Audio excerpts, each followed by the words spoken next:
This is every time Chris Griffin was accidentally a genius on Family Guy. First up, it's the time Chris showed an insane ability to operate cutting-edge hardware. Look, you won't catch me calling Chris Griffin a genius. I mean, get a load of this guy. He's so stupid, his teacher's literally giving him the side eye. Mr. and Mrs. Griffin, I called you in today because your son, Chris, has been getting in quite a bit of trouble lately. Look, before you break out the pitchforks, I swear Chris is going to show his genius before the end of this video. I mean, okay, I can see why you're doubtful. Peter and Lois are getting real concerned about their son's intelligence too, or should I say lack of intelligence, and to be fair, he hasn't really shown that intellectual spark just yet. If Chris was my kid, I'd sure as heck be worried about what he was going to do in the future. Like, do they have jobs for overweight monkeys with 3 brain cells? Okay, no, he's smart, I tell you, he's smart, and I'll prove it. You're with me, right, Lois? I feel awful saying it, but I'm kind of embarrassed by him sometimes. God damn it, Lois, you know what? I'm telling Chris. Chris? Oh my god, no, we weren't talking about you.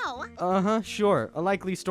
And look what you've done now. You've got Chris all upset. Look, just cause he's an idiot doesn't mean he doesn't have feelings. Wait, what am I saying? Chris is not an idiot, and y'all will believe me in exactly 2 minutes. Now, Lois and Peter feel pretty awful about calling their son an idiot to his face. They do a terrible job of showing it, but they really do feel bad. So Brian comes up with a cool idea to help Chris get ahead in life. The kid just needs someone to believe in him, so hopefully Brian's got something awesome up his sleeve. You know, Lois, if Chris is having confidence issues, they have camps for kids like him. Okay, now we're talking. And guess what? While Chris is going through the brochures his parents give him, he finds one about a space camp that's about to start. And who in their right mind would pass up the chance to go to a space camp? See, I told you, the kid's got brain in that thick old skull of his. Although, now that I think about it, can he really handle all that math? Well, things seem to go just fine at first. Chris's family drops him off at space camp, and the kid seems genuinely excited about something for like the first time ever. Unfortunately, things start to fall apart the very next day. Welcome to Space Camp, everyone. Be sure to grab your physics textbooks, and you may want to brush up for tomorrow's lecture on orbital dynamics. No, Mr. Astronaut Guy, what are you doing? Those words are way too difficult for Chris's pea brain, and I'm trying to prove a point here. Needless to say, Chris is not thrilled about having to actually do some learning. He actually thinks that everyone will see him as a fraud. But guess what? Things actually don't go half bad once Chris actually ends up inside a simulator. I mean, he even manages to push a button without making anything explode, so I'd say we're making some major progress here. Now, in case you're still having doubts, I haven't even gone to the good part yet.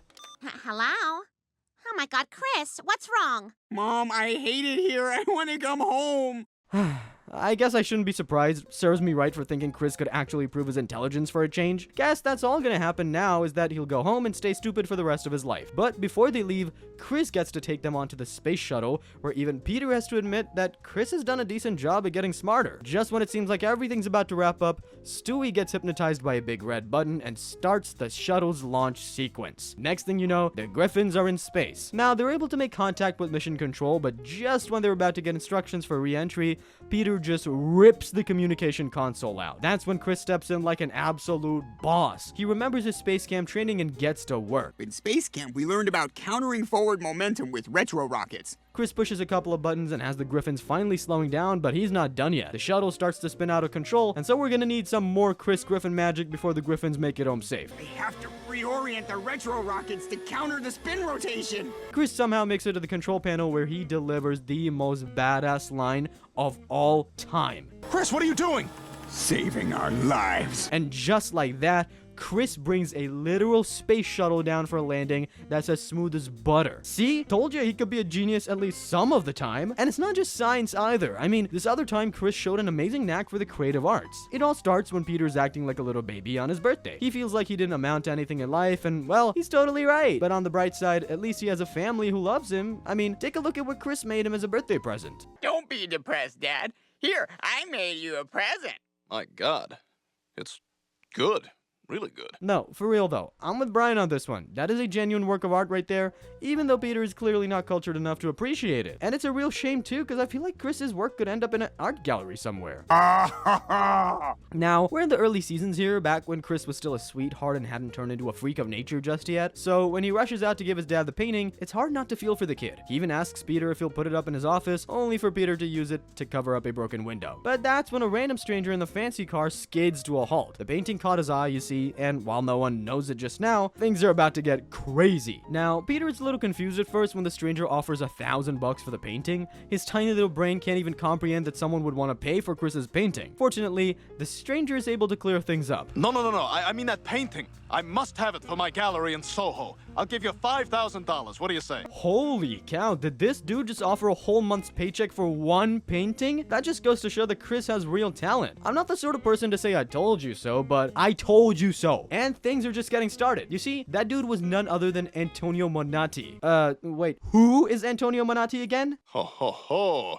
He's only the biggest art dealer in New York. Right, thanks for clearing that up, Brian. So it turns out that Monati wants Chris to come to New York, and the Griffins are more than happy to head to the Big Apple for a change of scenery. And guess what? Chris gets to go to a fancy cocktail party while he'll meet a bunch of other New York artists. Seems like the kid's destined for stardom. At first, it seems like Peter's about to ruin everything. He's getting impatient because Chris has been in New York all day and hasn't gotten famous yet. Luckily, Brian's there to tell Peter how things really work. Despite that, Peter's not willing to wait for Chris to become a household name. He tries cutting the kid's ear off before Monati intervenes and tells the family to just leave it to him to make Chris famous. So while the family goes off sightseeing, Monati takes Chris to the barber shop? Yeah, it looks like this art dealer is more about the deal and less about the art. I mean, he's clearly just trying to turn Chris into a product. Andy Warhol would be furious. Before you know it, Chris is living the high life with supermodels on his arm and a wacky new hairdo. All that's missing is, well, his family. The only problem is, Monati doesn't want Chris associating with his family anymore. He wants Chris to be all art all the time. In the end, Chris decides to have it both ways. He makes a work of art that honors his dad and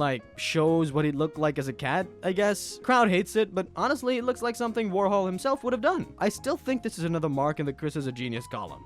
Remember that time he literally outed Brian as a fraud? So Peter's a total deadbeat, right? I mean, sure, he has a job or whatever, but he's not exactly the definition of success in life. Well, he doesn't always remember it, but one night while watching videos of himself as a kid, he realizes just how much of a loser he's become. But it gets worse from there. Not only does Peter realize he's a loser, he realizes that his own son is going down the exact same path. And the fact that he only realized this after 14 seasons is a real testament to Peter's IQ. But anyway, the point is, Peter finally realizes that Chris is an absolute moron, and he's worried that he'll end up exactly like him. It's a late revelation, but better late than never, am I right? Can't wait to see how Peter decides to tackle this particular problem. Whoa, whoa, whoa, no TV for you, Chris. TV is how stupid losers spend their time. I'm not sure that's the best strategy, but at least Peter's trying, and that's just his first idea. Wait till you hear what he's got up his sleeve next. Chris, your best chance for success is to be cultured and worldly, like our dog. Yep, Peter's decided that Chris is going to follow Brian around and do exactly what he does. And I mean, that sounds like a decent idea at first. Brian's smart, so he'll have no trouble training Chris, right?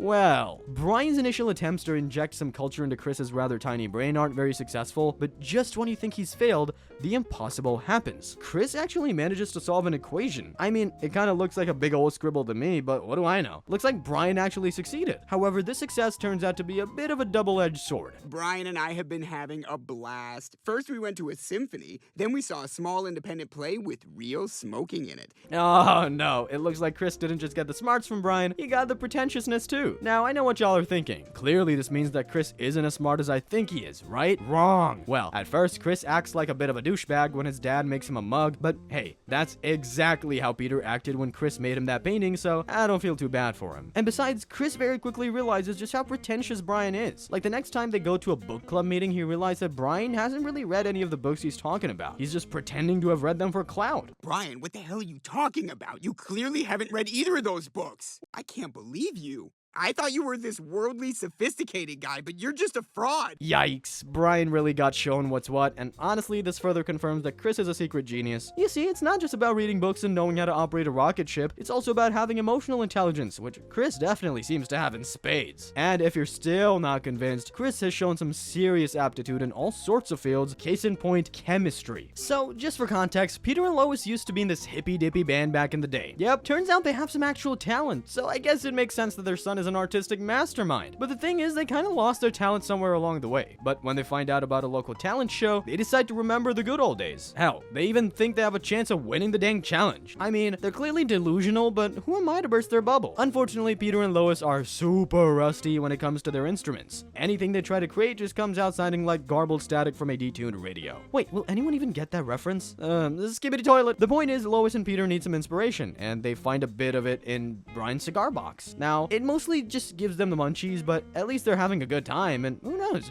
Maybe they'll come up with the next brat or whatever the kids are listening to these days. Eventually, their herbal habit gets so bad that they start having literal hallucinations. And on top of all of that, they end up licking poor Chris in the face and making him cry. Honestly, I'd cry too if my mom and dad started licking me out of the blue, but whatever. When Peter and Lois take to the stage, they're absolutely brilliant. Seriously, they sound like a couple of angels, so they're obviously winning that talent show, right? I can't believe we lost the talent show. Wait, what? How did that happen? Well, my friends, you might be wondering where Chris has been in all of this. What does any of this have to do with Chris being a genius? Well, while Lois and Peter were wondering how they could have possibly lost, Chris gives them a reality check. You see, this is what they actually sounded like.